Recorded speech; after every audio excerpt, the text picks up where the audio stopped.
A Oi, que já foi a maior operadora de telecom da América Latina, teve a sua falência decretada. E eu não fiquei surpreso, porque eu vi isso ser plantado com os meus próprios olhos. Na época eu tinha acabado de fundar uma startup chamada Paylevel, que tinha recebido investimento da Rocket Internet, a mesma que investiu na EasyTaxi, na Canui, na Mobile. Mas aí veio a proposta da Oi. Salário alto, bônus de 18 salários, um cargo de peso. Eu pensei 2 vezes, mas eu aceitei. Eu mergulhei de cabeça numa unidade que faturava R$1 bilhão, margem de 50%, 500 milhões de caixa. Um número impressionante, mas ínfimo se relacionado a quanto o grupo faturava, 25 bilhões de reais.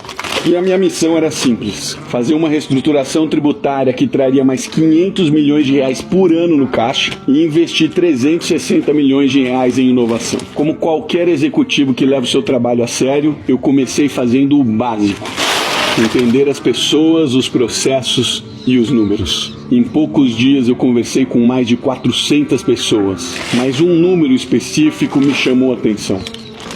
Um fornecedor antigo com números altíssimos, ligado a uma empresa chamada GameCorp. A Oi tinha investido 15 milhões de reais nela.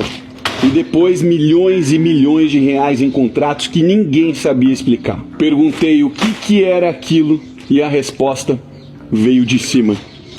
Anos depois veio a Lava Jato e a confirmação.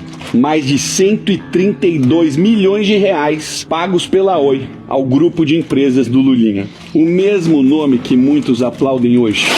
Foi ali que eu percebi o tamanho da podridão. Dentro da empresa, tudo era dividido. De um lado, os acionistas que mandavam, do outro, acionistas que também mandavam. Cada grupo com seu feudo, sua diretoria, sua fatia de poder. Milhões de reais sendo distribuídos em contratos com empresas dos próprios controladores. Conflito de interesse institucionalizado. E no fim, mesmo endividada, a empresa sempre distribuía R$1 bilhão de dividendos. Entra o novo CEO, Francisco Valim. Salário alto, respeito no mercado, o tipo de executivo que vai arrumar a casa. Mas durou só 18 meses, porque quem quer fazer o certo incomoda quem vive do errado. E é assim que o Brasil funciona.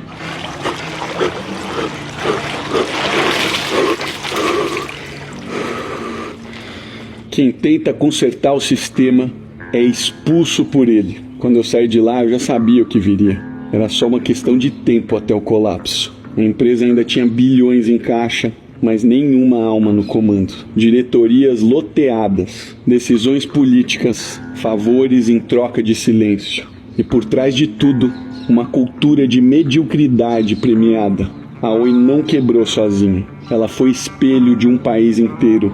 A Lava Jato revelou o óbvio. O poder público e o privado nunca foram inimigos. São só lados diferentes da mesma moeda suja.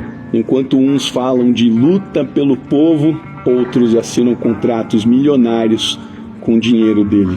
A Oi chegou ao fim com um patrimônio bilionário, mas uma dívida moral impagável. E quem deveria responder por isso?